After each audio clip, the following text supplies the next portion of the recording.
Welcome to U.S. Secret Agenda YouTube channel. With Russia's February 24 special operation, the world woke up to a shocking morning and stepped into a new era. The crisis in Ukraine broke out, and on Putin's orders, the Russian army entered the Ukrainian border. According to local social media accounts, live broadcast news agents in Ukraine, Russian and Ukrainian Defense Ministry and European and U.S. intelligence sources, many regions in Ukraine have been heavily bombed by Russia since the early hours of Thursday morning. All regions from east to west of Ukraine were allegedly bombed. Especially in the direction of Kiev, the mobility of the Russian army stands out in the last hours. Very harsh statements were also made by Russia and Ukraine. While these developments were taking place, images of Russian Army T-72s destroyed on the outskirts of Kharkiv were shared on social media. Let's examine the news that fell like a bomb on the agenda together. Later, we will look at the last-minute striking developments of the day together. Dozens of Russian tanks were allegedly destroyed on the outskirts of Kharkiv. In the news that the Western media and the Russian media serve differently, the Western media claims that the tanks are Russian tanks, while the Russian media talks about the tanks as unidentified tanks. The ground operation against Ukraine led to the loss of many armored vehicles on the outskirts of Kharkiv. The video of the destruction of heavy tanks and light combat vehicles on the Ring Road was shot by local residents who were evacuated from the city, and judging by the video, we can talk about a tank battalion that disappeared on the outskirts of the city. A large number of dilapidated tanks can be seen in video footage released by residents of Kharkiv. At the same time, in full firing, an unknown ammunition successfully destroyed another combat vehicle. The owner of the images shared on social media stated that Russian tanks were attacked by Ukrainian troops and from various weapons, including tanks and anti-tank missile systems. If we consider that there are nearly 10,000 javelins provided by the U.S. Army, close to NLAW 5,000 provided by the UK Royal Army, and around 10,000 anti-tank missiles from the other allies and around 25,000 in total in the Ukrainian Army inventory, we can easily talk about the destruction of the Russian T-72 tanks. It was also previously reported when Russian tanks entered at least 40 kilometers from the Ukrainian border. It will not be difficult to see Russian heavy battle tanks within the borders of Ukraine at the moment. Previously, Ukraine had tasted the pain of anti-tank missiles with the defeat from Russia. Russian tanks entered Ukraine from the Luhansk region and the Crimea, which Russia annexed in 2014, the Ukrainian Border Guard Service reported.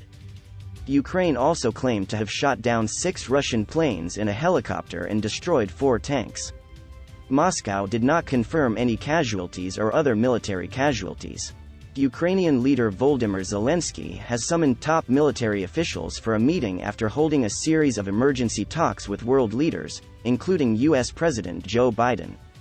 The commander-in-chief of the Ukrainian Armed Forces, Major General Valery Zaluzhny, said that Zelensky ordered the attacker to inflict maximum casualties. Presidential advisor Mikhailo Podolyak said Ukrainian forces were conducting a heavy fight and repulsing Russian advances in some areas. Ukrainian officials said Russia primarily targeted military infrastructure and silos and struck a number of airfields. The armed forces said these included Kiev's Boryspil airport. Ukraine closed its airspace to civilian traffic. Monitoring websites showed no civilian aircraft in the country's airspace on Thursday. The border guard also reported a casualty in the bombardment of the Crimean border, the first confirmed military death during the occupation. Ukraine said earlier that 8 people were killed in the bombardment. It is known that cruise and ballistic missile attacks on Kharkiv were resumed at this time, but so far the city is under the control of the Ukrainian security forces. There was no official comment from the Russian Ministry of Defense on this matter. It was claimed that 50 Russians were killed on the eastern front of Ukraine. Ukrainian forces say they killed about 50 Russian invaders, while retaking control of the town of Shastia on the eastern front. This claim is still not independently verified news. The war in Ukraine, on the other hand, makes Europe the main stage of a war again. As Russian troops parachuted from the skies, tanks advanced towards cities, cruise missiles rained down on airports, military bases in Kiev, Putin launched an all-out invasion of Ukraine from the north, south and east.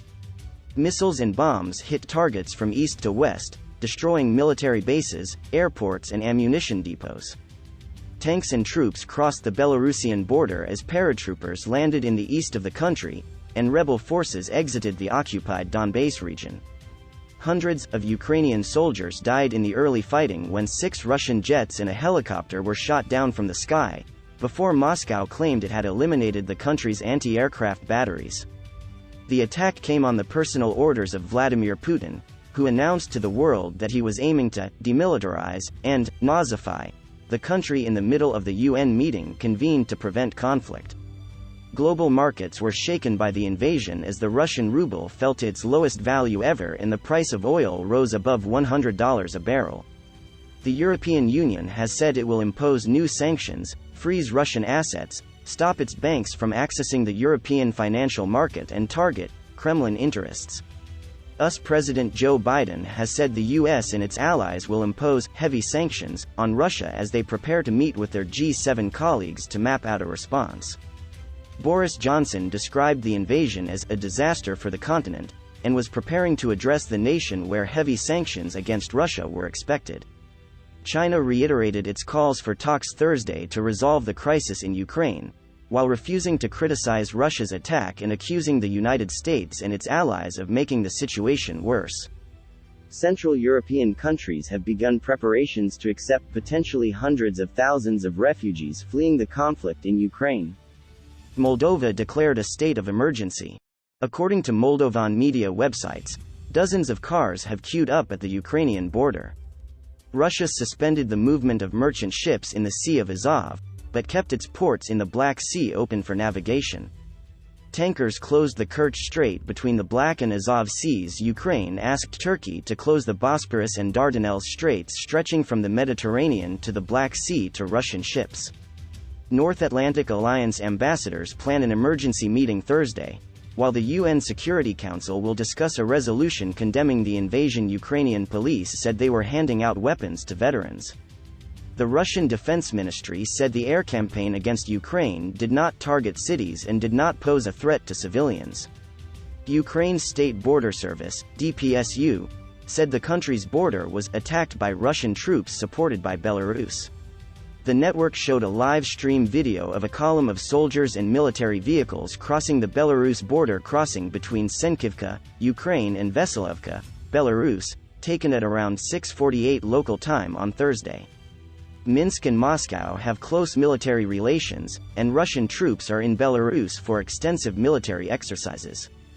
Belarusian President Alexander Lukashenko, who became close with Russian President Vladimir Putin during the Ukraine crisis, will meet with his military commanders on Thursday. Belarusian opposition leader Sviatlana Tikhanovskaya has called for sanctions against Lukashenko in the Belarusian regime, tweeting that they are accomplices in Russia's brutal attack on Ukraine. The DPSU said the attacks targeted border units, border patrols and checkpoints using artillery, heavy equipment and small arms in the Luhansk, Sumy, Kharkiv, Chernihiv and Zhytomyr regions on Ukraine's eastern and northern borders. The video released by the Border Service also showed Russian military vehicles entering Ukraine via the Crimea, although it was unclear which border the vehicles were passing through from Chongar in the east or Kalanchik in the west. Artillery fire preceded the Russian attacks, the BBC reported. Ukrainian news sources reported that during Russian airstrikes on the Kamyanka-Buzka and Novy Kaliniv regions in the Lviv region in the west of the country, Ukrainian military units were fired upon. Missile attacks and explosions were also reported in other parts of Ukraine, including Kiev and Kharkiv. Ukraine's Ministry of Internal Affairs said that an aerial bombing attack on a military unit in Odessa killed at least 6 people and injured at least 7, while 17 were not disclosed. The attacks came after Putin's televised statement, "I have decided on a military operation." He said he would strive to demilitarize and denazize Ukraine and urged the Ukrainian military to lay down its arms. State news agency TASS reported Moscow's plans not to involve the invasion of Ukraine. Ukraine's defense ministry described Russia's actions as an unfair, deceptive and cynical occupation, as it warned citizens to stay at home. There are attacks on military and other important defense facilities, the border troops are under attack, the situation in Donbass has deteriorated, the statement said. Yulia, a local journalist, says she heard an explosion from the eastern part of the city, close to the Russian-occupied area. There was bombardment there. A house was hit by a bullet and the house burned, he said. Yulia and her young son live in the Primorsky district in the southwest of the city and said that it is quiet there. We packed our things and are ready to go to the bomb shelter if necessary, he said. He added that he was worried because he could not reach his mother, who lives in the east of the city, by phone. I hope your phone's battery is dead. Theater director Maxim Holenko said that he went to his theater to meet with colleagues to decide how to live under martial law. The shows have been cancelled for now, he said. He said the city center is quiet, but gunshots can be heard from the south of the city.